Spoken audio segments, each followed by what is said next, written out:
और अगर कोई जानलेवा सजा है तो उसके लिए यहाँ पे गर्दन काटने का भी। तो और इस मंदिर की खास बात यह है कि यहाँ पर कृष्ण भगवान की मूर्ति ही नहीं है। मूर्ति तो उन्होंने बोल दिया तुम यहीं पत्थर के रूप में बन जाओ, तो वो यहीं बस गई है। देखो सिस्टर स्टोन, बड़ी बहन छोटी बहन।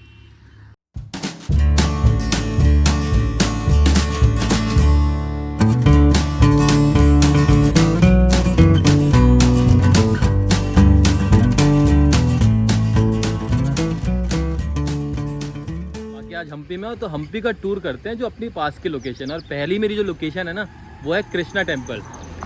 ये देखो ये है कृष्णा टेम्पल। अंदर चलते हैं और फिर उसके बाद मैं आपको बाहर का दिखाऊंगा। ये बाज़ार हुआ करता था उस ज़माने का, तो पहले एक बार अंदर चलते हैं चलो। ये देखो कृष्णा टेम्पल ये है और ये सामने वाला कृष्णा बाज़ार है। और ये है पुष्करणी। पुष्करणी किधर है भाई?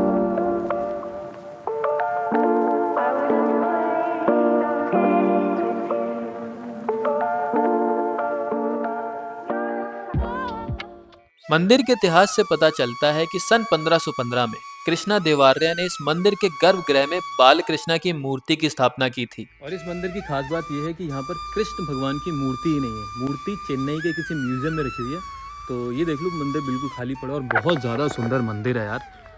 मतलब बहुत ही ज़्यादा ऐसा आर्किटेक्चर कहीं नहीं देखने को आपको मिलेगा पूरे वर्ल्ड में। मंदिर की दीवारों और पिलर्स पर ऐसी अद्भुत नक्काशियां हैं जिनका आज के समय में बनाने की कल्पना करना ही एक बड़ी बात है। इन पिलर्स पर आपको सभी देवी देवताओं के दर्शन हो जाएंगे जो यहाँ पर नक्काशी के रूप में मौजूद है।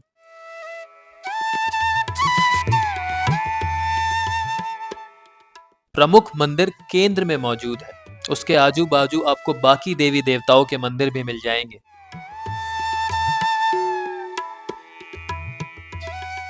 मंदिर की दीवारों पर उस समय की भाषा से मंदिर का वर्णन किया गया है।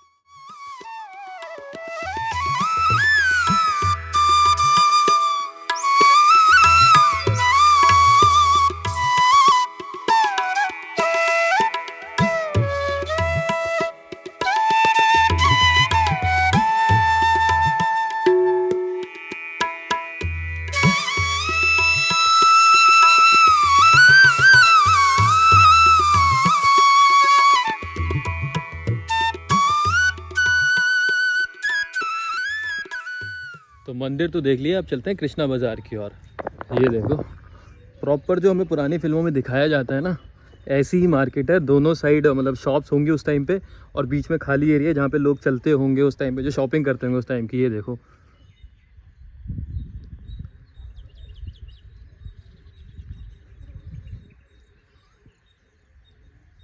तो उस ज़माने की किसी दुकान के अंदर चलते हैं। ये देखो ये सामने दुकानें हैं उस ज़माने की। और अब हम सोच सकते हैं कि इन दुकानों में क्या बिकता होगा। सब चीज़ बिकती होगी, पूरी बहुत बड़ी मार्केट हुआ करती होगी उस समय में। और ये साइट रिसेंटली एक्सकेवेट की गई है। रिसेंटली मतलब कितना पहले मुझे भी नहीं पता, पर ये देखो माना जाता है कि मार्केट आधा किलोमीटर लंबी थी और 50 मीटर चौड़ाई में थी। और इस मार्केट का नाम कृष्ण भगवान के रथ से कुछ रिलेटेड था। तो मार्केट और मार्केट की दुकानें देखने के बाद अब अपनी अगली डेस्टिनेशन की ओर चलते हैं। और ये डेस्टिनेशन मुझे बता कौन रहा है। मैंने एक ऑटो किया है पूरे दिन के लिए जिसे मैं 700 रुपये दे रहा हूँ। क्यों दे रहा हूँ? क्योंकि यहाँ पे स्कूटी में रेंट का पूछने गया था। स्कूटी का रेंट यहाँ पे मुझे 600 रुपये का पड़ रहा है और पेट्रोल से अलग। और धूप भी होगी, बारिश भी हो सकती है, कुछ भी हो सकता है। तो इससे बढ़िया 700 रुपये में ऑटो होगा। तो ऑटो वाले भैया तुम्हें हर जगह रोकेंगे, हर जगह टाइम देंगे। आराम से देखो, धूप बारिश सबसे बचे रहो और मेहनत कम और पैसे भी उतने ही लग रहे हैं, तो कोई ज़्यादा नहीं लग रहे। तो आप लोग भी ऑटो कर लेना। अगर उस टाइम पर अगर स्कूटी सस्ती हो तो स्कूटी कर लेना। तो मैं अपनी सेकंड लोकेशन पे आ गया हूँ। ये देखो यहाँ पे नरसिंह भगवान है और शिवलिंग है। ये भी देख लेते हैं, बहुत सुंदर लग रहा है क्योंकि दूर से। तो वैसे मैं आप सबको बता दूं कि हम्पी कभी विजयनगर साम्राज्य के अंदर आता था और नरसिम्हा भगवान की ये मूर्ति विजयनगर की अद्भुत मूर्ति कला का जीता जागता सबूत है। विष्णु भगवान के चौथे अवतार नरसिम्हा भगवान की ये मूर्ति सन 1528 में कृष्णा देवराय के आदेश पर मंदिर के मुख्य पुजारी कृष्णा भट्ट ने स्थापित करवाई थी।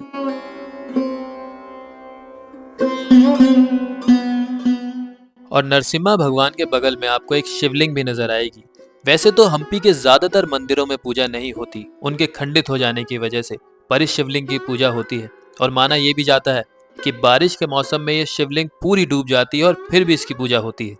तो अपनी दूसरी जगह भी देखने के बाद अब निकलते हैं अपनी तीसरी जगह की ओर, क्योंकि बहुत सारी जगह है और एक दिन में सब कुछ देखना है, मतलब मोस्टली चीज़ देखनी है।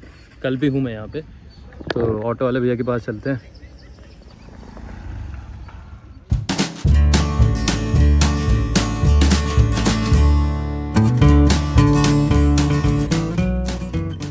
तो अभी हम रास्ते में जा रहे थे, तो यहाँ पे 2 पत्थर बताए भैया ने, एक बड़ी बहन और एक छोटी बहन। ये सीधे ये राइट में ये वाली बड़ी बहन है ना, ये छोटी बहन है। छोटी बहन बड़ी लग रही है, हाँ सिस्टर स्टोन बोल रहे हैं।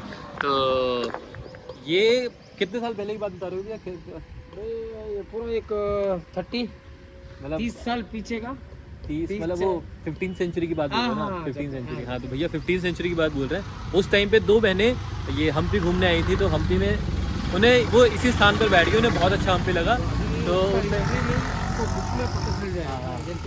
हाँ हमको पता रहने को था, आपको हाँ हाँ वही, हिस्ट्री में भी कहते हैं। तो उस टाइम पे उनको ये इतना अच्छा लगा, तो उन्होंने जो उस टाइम के राजा थे, जो पुजारी थे, उन्होंने बोल दिया तुम यहीं पत्थर के रूप में बन जाओ, तो वो यहीं बस गई। ये देखो सिस्टर स्टोन, बड़ी बहन छोटी बहन, और रास्ता देखो बहुत बढ़िया है। तो हम्पी में ना ऐसी चीज़ें बहुत है, मतलब तुम रोड पे चलोगे ना, तुम्हें 10 चीज़ें ऐसी दिख जाएंगी जिनके बारे में तुम्हें पता ही नहीं होगा। अगर तुम वहाँ के किसी लोकल लोगों से नहीं पूछोगे ना, तो तुम्हें कुछ नहीं पता चलने वाला। तब हम अपनी अगली डेस्टिनेशन की ओर चलते हैं, क्योंकि ये हो गया।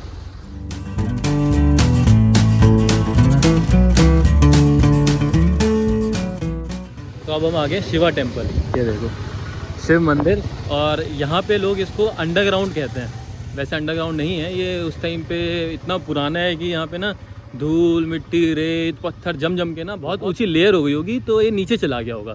तो अभी 30 साल पहले आर्कियोलॉजिकल डिपार्टमेंट ने इसको वापस एक्सकेवेट किया है। ये देखो बहुत ही बढ़िया है यार। ये चीज़ें देखने के बाद ऐसा लगता है कि ये अलग ही सभ्यता रही होगी उस टाइम पे, क्या ही सभ्यता होगी जिनका आर्किटेक्चर ऐसा था, जो आज के ज़माने में आ ही नहीं सकता।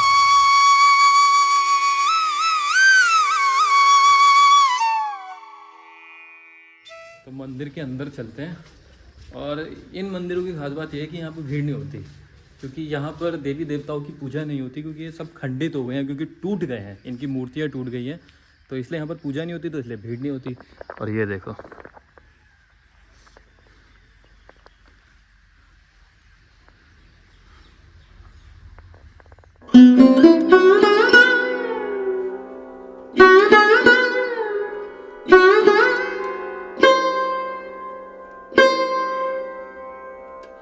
मंदिर के चालू ना होने और पूजा ना होने की वजह से मंदिर के अंदर चमगादड़ का बसेरा हो चुका है। भले ही मंदिर में पूजा ना होती हो, पर यहाँ पर आप एक शिवलिंग के दर्शन कर सकते हैं और अपने हाथ जोड़ सकते हैं। तो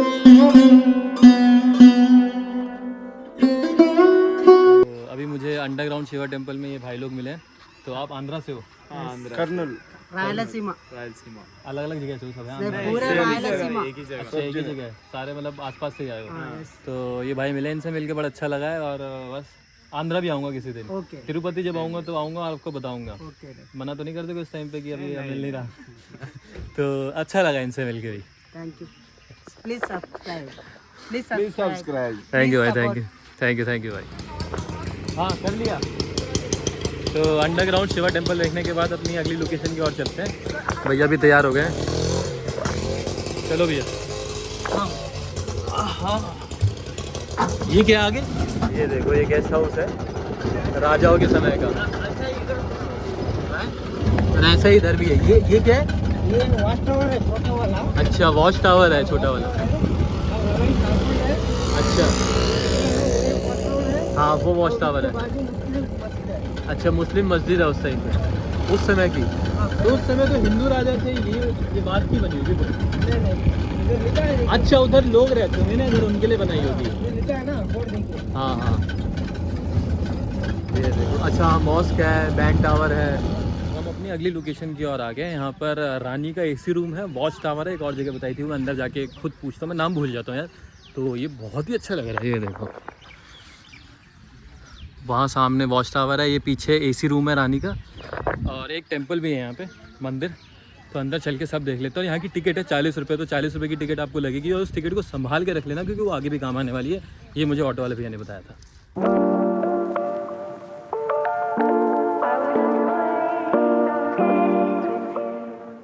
देखो ₹40 की टिकट है, मैंने ले लिया।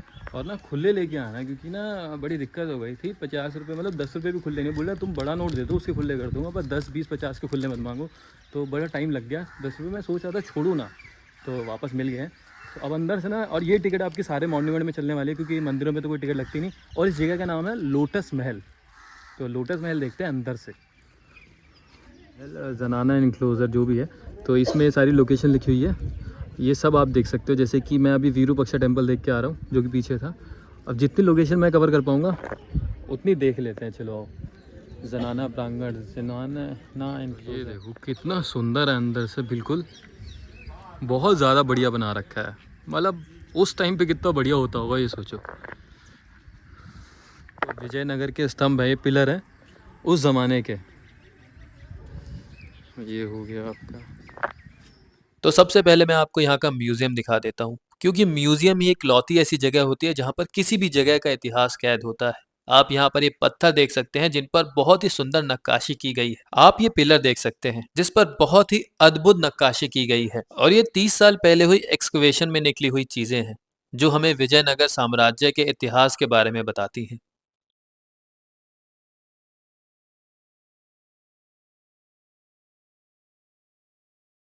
तो म्यूज़ियम देखने के बाद या आप वॉच टावर देख सकते हो, जो दूर से देख सकते हो, आप अंदर से नहीं देख सकते। और बढ़िया लग रहा है, बहुत पुराना लग रहा है, क्योंकि बहुत पुराना है। तो हमारे सामने है बेसमेंट ऑफ क्वींस पैलेस। और आप ये फाउंडेशन देख सकते हैं जो रानी के महल के नाम से फेमस है, और इस महल का फेस नॉर्थ की तरफ है, उत्तर दिशा की ओर। इसमें 3 लेवल हैं। पहले 2 लेवल पर आप नॉर्थ साइड के सेंटर में बनी सीढ़ियों से चढ़ सकते हैं, और तीसरे लेवल पर पहुंचने के लिए आप साइड में बनी 2 सीढ़ियों से ऊपर चढ़ सकते हैं।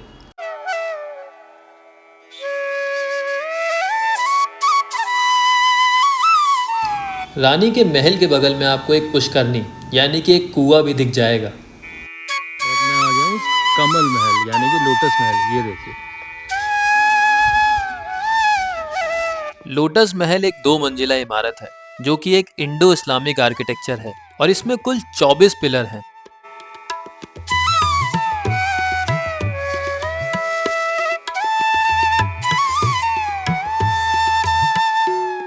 और यार अभी तक ना धूप नहीं थी, तो मैं बड़ा खुश था कि आज ना ज़मीन गर्म मिलने वाली है ना आसमान गर्म मिलने वाला है।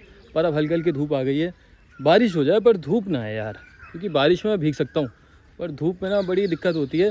अभी जैसे ये मिट्टी पे चल रहा हूँ तो कोई इतनी ज़्यादा दिक्कत नहीं है, पर ज़्यादा जंगलों में नहीं जा सकता, क्योंकि अभी पीछे यार मैं रोड पे पीछे में थोड़ा ख़राब एरिया में चल रहा था, तो मेरे पैर में कांटा झुक गया उसकी वजह से। और अब हम उस जगह जाने वाले हैं जहाँ पर किसी जमाने में हाथियों को रखा जाता था, एलिफेंट स्टेबल्स। आइए चलते हैं।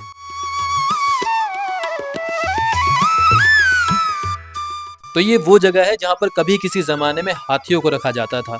यहाँ पर कुल मिलाकर 11 चेम्बर्स हैं, और ये बिल्डिंग लंबाई में बनी हुई है, और इन्हीं 11 चेम्बर्स में हाथियों को रखा जाता था, या यूं कह लीजिए हाथियों की पार्किंग होती थी।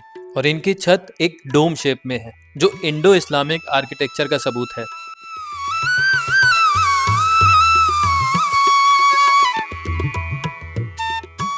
तो एलिफेंट स्टेबल्स देखने के बाद मैं अगली जगह की ओर निकल पड़ता हूँ। आप इसी कंपाउंड में बहुत सारी जगह पा सकते हैं।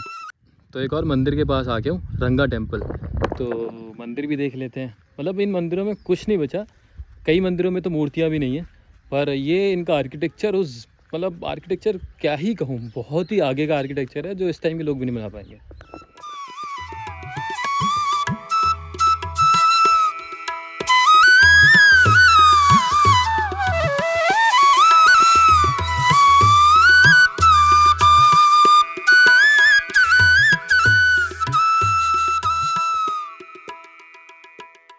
और मैं ना अभी बाहर आ गया था जनाना महल वगैरह देखने के बाद, और यहाँ पे देखो बाहर ये मतलब उस समय एक्सकवेशन में जो जो चीज़ें निकली हैं, मूर्तियाँ निकली हैं या स्टोन निकले हैं, सब लगे हुए हैं। और ये सारी डायनेस्टी के बारे में बता रखा है, सब कुछ लिखा हुआ है। बहुत ही बढ़िया हिस्ट्री है यार। ये देखो कितनी साफ मूर्ति है नंदी महाराज की। तो आप ये भी देख सकते हैं। आप यहाँ पे ये आर्कियोलॉजिकल डिपार्टमेंट का खुला हुआ है, डिपार्टमेंट ऑफ टूरिज़्म की तरफ से। ये बहुत बढ़िया म्यूज़ियम खोल रखा है इन्होंने, और ये एंट्री के बिल्कुल बाहर ही है। तो आप पहले इसे देखें फिर अंदर जाएं। मैं अंदर से बाहर आया हूँ।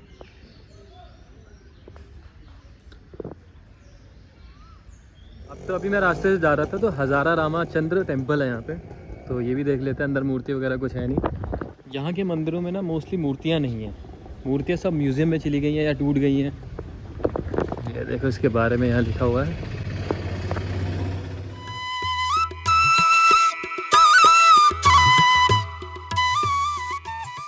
इस मंदिर का इतिहास 14 या 15वीं शताब्दी का माना जाता है। वैसे तो इस मंदिर का पहला प्रमाण 1416 में माना जाता है और ये मंदिर जाना जाता है अपनी दीवारों के लिए, जिन दीवारों पर रामायण और भागवत के चित्र दर्शाए गए हैं। आप भी इस मंदिर में आकर अपने इतिहास की जानकारी इन दीवारों से ले सकते हैं, जहाँ पर रामायण के दृश्य मौजूद हैं। इस मंदिर में कुल 12 स्तंभ हैं, 12 पिलर्स हैं और उन पिलर्स के लिए एक अलग तरह के पत्थर का इस्तेमाल किया गया है और इन 12 पिलर्स पर आप विष्णु भगवान के 12 अवतार को भी देख सकते हैं। तो हज़ारा राम मंदिर देखने के बाद अपनी अगली लोकेशन की ओर चलते हैं। ऑटो वाले भी इधर खड़े हैं। तो अपनी अगली लोकेशन है, यहाँ पर पंचायत के डिस्कशन होते थे, वर्ड मिल गया, पंचायत के डिस्कशन होते थे। ये देखो, और ये भी दिखा देता हूँ आपको, ये बहुत मेन चीज़ है। और किसी को अगर सज़ा देनी होती थी तो यहाँ पे देखो दोनों हाथ बांधने होते थे और यहाँ उसको खड़ा किया जाता था, तो यहाँ उसको सज़ा दी जाती थी। और अगर कोई जानलेवा सज़ा है तो उसके लिए यहाँ पे गर्दन काटने का भी। तो ये पुराने ज़माने का फांसी का सिस्टम है। चलो आओ पंचायत की सभा देखते हैं। और ऑटो वाले भैया ने मुझे बताया कि आप कोई स्पष्ट जगह, कोई एक पॉइंट नहीं बता सकते जहाँ पर आपको पता चले कि यहीं पर पंचायत के डिस्कशन होते थे, पर ये वही पूरा एरिया है जहाँ पर कभी पंचायत बैठा करती थी। और यहाँ ना पत्थर पड़े हुए हैं मोटे मोटे, ये देखो। तो अब चलने में ना बहुत ध्यान से, मतलब बहुत देख देख के रखना पड़ रहा है, बिल्कुल हल्के पैर से चलना पड़ रहा है। जैसे ज़्यादा वेट रख देता हूँ ना, पत्थर चुभ जाते हैं। तो गर्म ना होना पत्थर, ये भी एक दिक्कत ही है। मतलब पत्थर ना हो, प्लेन रोड पे चलने में दिक्कत नहीं होती, पर यहाँ पे थोड़ा सा ना बहुत हल्का पैर रख के चलना पड़ रहा है। और ये देखो, यहाँ पे अलग ही सभ्यता रहती होगी, अलग ही सभ्यता हुई होगी यहाँ पे। तो इस जगह पर मुझे एक गुप्त कक्ष मिला है, सीक्रेट चेम्बर मिला है, जो कि अंडरग्राउंड है। तो एक बार अंडरग्राउंड चलते हैं और देखते हैं इस गुप्त कक्ष में अब तक क्या बचा है और इसकी दीवारें कितनी पुरानी और कैसे दिखती हैं इस समय में। और आप इस गुफा के अंदर ना बहुत ही ज्यादा पॉलिश्ड पत्थर देखोगे आप, मतलब आप अपनी आंखों से देखोगे, आपको भरोसा नहीं होगा एक सीक्रेट चेम्बर में इतने साफ पत्थर अभी तक मौजूद है। यहाँ अंदर भी बहुत अंधेरा है यार, यहाँ तो आके गलती कर दी मुझे ऐसा लग रहा है, पर लोग हैं। ये देखो, थोड़ा पैरों का देख के चलना पड़ता है, कहीं कुछ आ ना जाए बीच में। हाँ ये देखो,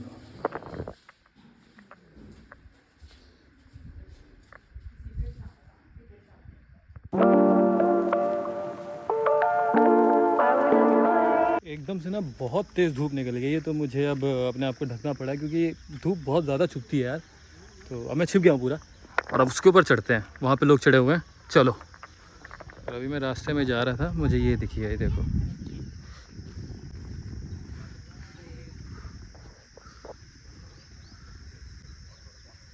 तो पुष्करनी देखने के बाद अपने मिशन की ओर चलते हैं, इस पे ऊपर चढ़ने का मिशन, जो कि बच्चे कर रहे हैं और मुझे भी करना है अब। और आपको इसकी दीवारों पर उस समय के कुछ चित्र मिलेंगे जो उस समय की सभ्यता को दर्शाती है, उस समय के इतिहास को दर्शाती है, जो कि बेहद ही ज्यादा सुंदर है। और मैं भी बाकियों की तरह इसके ऊपर चढ़ना शुरू कर देता हूँ और आपको दिखाता हूँ ऊपर से नज़ारा कैसा है और ये क्या चीज़ है जिसके ऊपर हम चढ़ रहे हैं।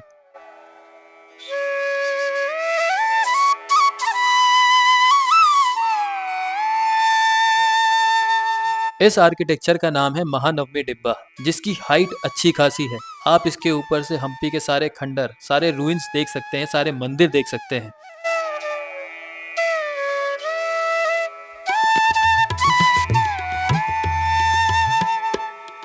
और आपको इसके मिडल यानी कि मध्य में जाने के लिए कुछ सीढ़ियां भी मिल जाएंगी, तो आप वो भी देख सकते हैं।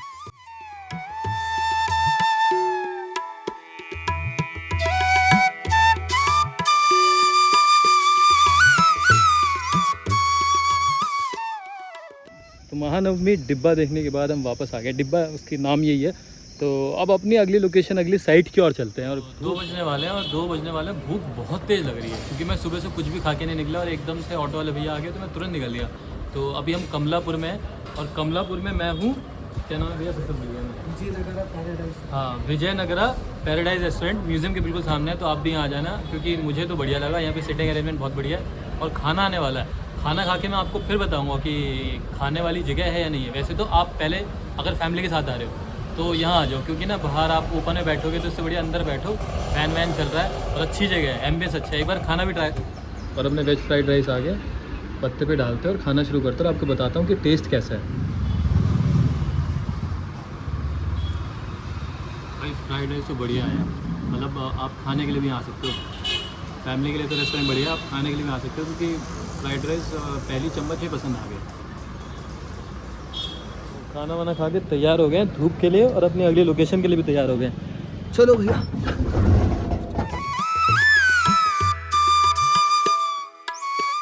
तो मैं विट्ठल मंदिर में आ गया हूँ और यहाँ पे लोग गाड़ियों के लिए लाइन लगा रहे हैं। तो मैं पूछ लेता हूँ कितना दूर है, पता चले ज़्यादा दूर है तो मेरे को पैदल चलना पड़ जाए ज़्यादा।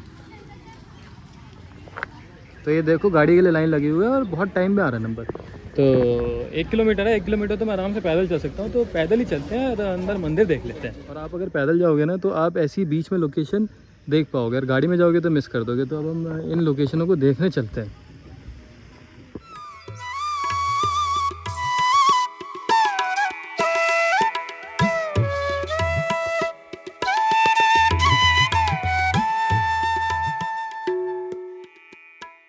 और वैसे किसी को पैदल नहीं जाना, गाड़ी में जाना है इस वाली में, तो वो आराम से जा सकता है। 10 रुपये की टिकट है इसकी।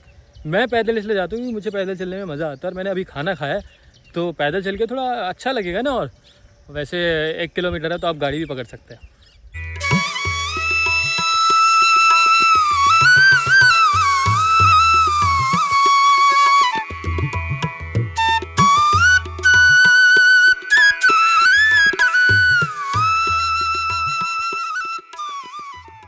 और यहाँ भी आपको एक पुष्करणी मिल जाएगी, यानी कि कुआं, स्टेप वॉल जिसे हम कहते हैं। और यहाँ की पुष्करणी भी देख लेते हैं।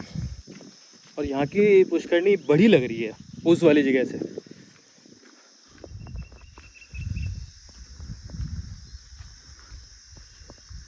ये देखो, बड़ी तो है, चौड़ी तो है, पर गहरी नहीं है उतनी। कितनी बड़ी है यार। इसमें उस समय पानी रहता होगा। और पीछे देखो पहाड़ों पे ना इतने बड़े बड़े पत्थर रखे हुए हैं ना, ऐसा लगता है कि बस ये किसी ने ला के रख दिए हैं यहाँ पे।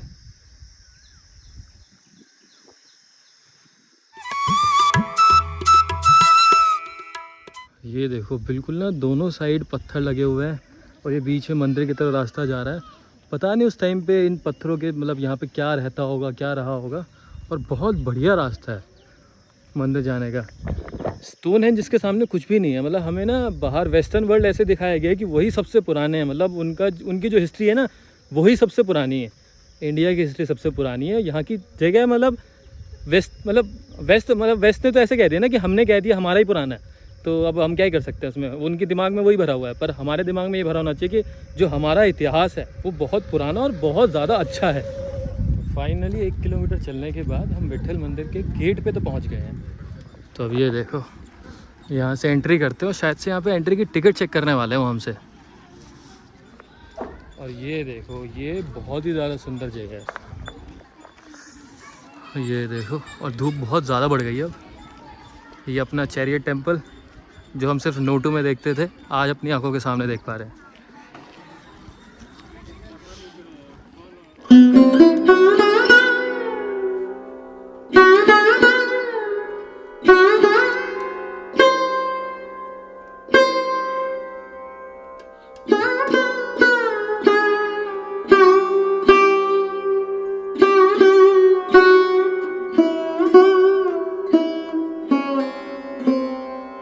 चैरियट टेम्पल का दूसरा नाम गरुड़ मंदिर भी है, या यूं कह लीजिए पहला नाम गरुड़ मंदिर ही है। और ये विजय विठाला मंदिर के प्रांगण में मौजूद है। और यही मंदिर हमारे 50 के नोट के पीछे छपा हुआ है।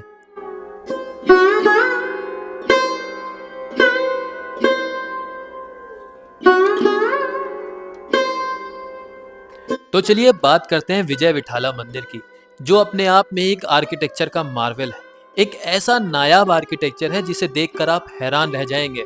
मंदिर के प्रांगण में जो भी स्तंभ मौजूद हैं, उन पर कई देवी देवताओं की नक्काशी की गई है। और आपको यहाँ पर पिलर्स पर एक मूर्ति जरूर नजर आएगी जो इस पिलर्स को गार्ड करता है, किसी भी एंट्रेंस को गार्ड करता है। इसका नाम है याली। जो कि कई जानवरों से मिलकर बना हुआ है, जैसे कि हाथी, मोर, घोड़े का शरीर, हाथी की सूंड, आदमी के हाथ, शेर का मुंह, खरगोश के बाल और ड्रैगन की आंख। ये सारे जानवर इस जानवर में डाले गए हैं और एक जानवर बनाया गया है। आपको ये मूर्ति हर जगह नजर आएगी। और विट्ठल मंदिर वही मंदिर है जहाँ पर म्यूजिकल पिलर्स मौजूद है, जहाँ पर सरगम का साउंड सुनाई देता है। इसी मंदिर में वो 7 पिलर्स मौजूद हैं। तो आइए ढूंढते हैं उन 7 पिलर्स को भी।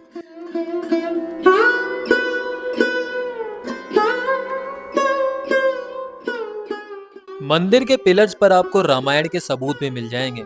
यहाँ की नक्काशी में आपको 10 सर वाला रावण भी दिखेगा और रावण की लंका में बैठे अंगद भी दिखेंगे और राम भगवान तीर चलाते हुए भी दिखेंगे। ये मंदिर सच में इंजीनियरिंग का एक मार्वल है। ये मंदिर द्राविडियन एरा का मंदिर है।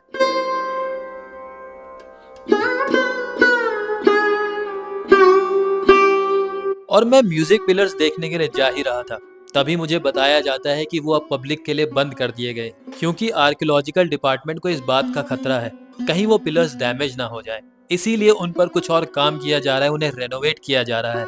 तो आज हम शायद से वो म्यूजिकल पिलर्स देख ना पाए, पर कोई बात नहीं। इस आर्किटेक्चर के बीच में मौजूद होना ही बहुत बड़ी बात है। और यहाँ की दीवारों पर उस समय की भाषा लिखी हुई है जो यहाँ का इतिहास बताती है।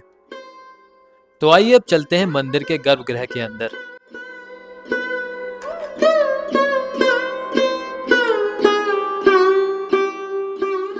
कुछ सीढ़ियों की मदद से आप गर्भगृह के नीचे तक जा सकते हैं, जहां पर आप रोशनी के आने जाने का रास्ता देख सकते हैं और पानी उस समय में कैसे बाहर निकाला जाता था वो देख सकते हैं।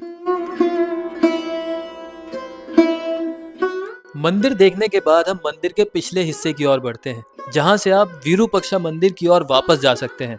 मसाला नहीं लगा इसमें? हाँ, कहीं मसाला नहीं है, बस फंसा रखे हैं। पत्थरों को सेट किया गया है। और रास्ते में मुझे राजतुला दिखती है।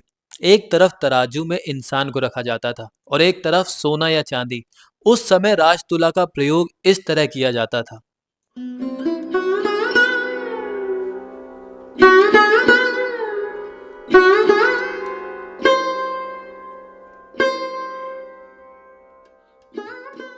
तो मैं आ गया हूँ डबल स्टोरीड मंडप, और ये वही रास्ता है। मतलब ये देखो, पहले तो ये 2 फ्लोर की बिल्डिंग है और इसी गेट से हम्पी का रास्ता जाता है। मतलब अभी हम हैं कमलापुर में, और कमलापुर से हम्पी, मतलब अगर आप रोड से जाओगे तो 4 से 5 किलोमीटर दूर है, पर यहाँ से आप इस गेट के पीछे से जा सकते हो। तुंगभद्रा नदी को देखते देखते आप हम्पी में पहुँच सकते हो। तो मैंने भी अब ऑटो वहीं छोड़ दिया और अब यहाँ से पैदल पीछे पीछे हम्पी जाऊँगा, क्योंकि मुझे और जगह देखनी थी।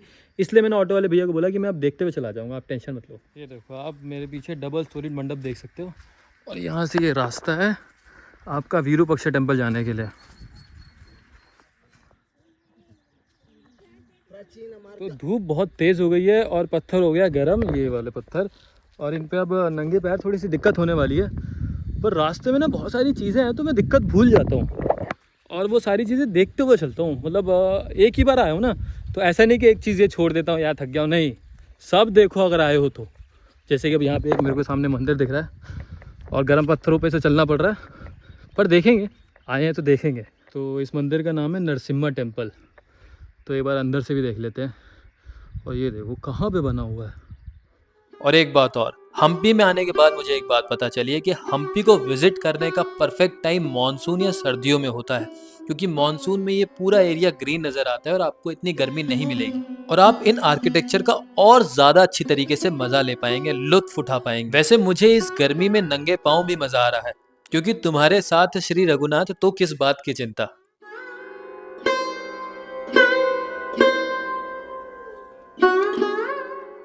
और ये देखो, तुंगभद्रा नदी के साइड साइड चल रहे हैं हम, तुंगभद्रा नदी के किनारे किनारे चल रहे हैं। तो नदी भी देख ली। और यार रास्ता ना मुझे समझ नहीं आ रहा कि कहाँ से ये वाला सही है, एक लेफ़्ट साइड में भी रास्ता था।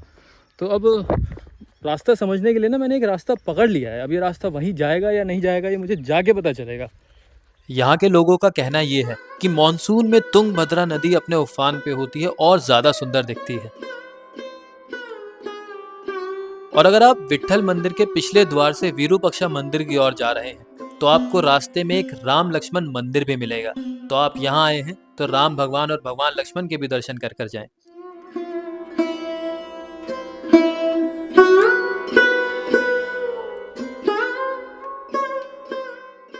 और वापस जाते हुए आपको ऐसे नज़ारे मिलने वाले हैं ना जो आप अपनी पूरी ज़िंदगी याद रखोगे। जैसे कि मैं इन नज़ारों को अपने दिमाग में याद करता हुआ जा रहा हूँ क्योंकि ये बहुत ही ज़्यादा सुंदर नज़ारे हैं।